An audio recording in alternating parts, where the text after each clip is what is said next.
Monsieur le maire, monsieur le préfet de police, mes chers collègues, le vœu que je défends au nom du groupe UDI-MODEM tombe à point nommé pour rappeler la constance de la position de la famille centriste depuis 2010 sur la politique de la ville liée à la toxicomanie, position qui se veut à la fois ouverte et lucide, tolérante mais exigeante.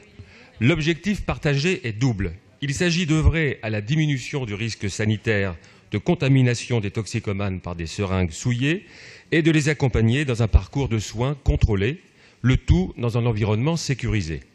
Le procureur de la République a d'ailleurs récemment diffusé une instruction rappelant le strict encadrement du principe de tolérance aux abords de la salle et que toute infraction entrerait dans le champ immédiat de la répression.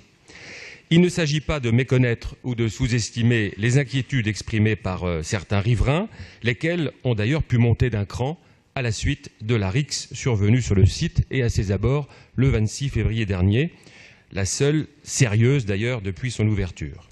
Pour bien comprendre le sujet, il faut communiquer non pas sur les peurs, non pas sur les angoisses, fussent-elles légitimes, mais sur les résultats d'ores et déjà enregistrés après 6 mois d'expérimentation. Et le bilan est positif.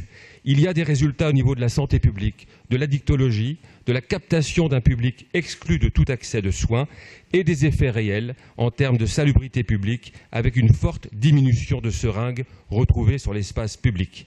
Je propose par ce vœu en premier lieu que la sécurité soit renforcée par une présence policière accrue, plus forte et visible aux abords de la salle.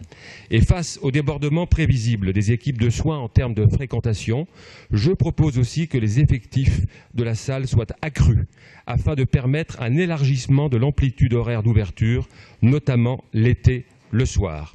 Enfin, nous proposons que la mairie organise en 2018 une grande campagne de prévention et d'éducation contre la toxicomanie, car la politique ne consiste pas à faire comme si les problèmes n'existaient pas.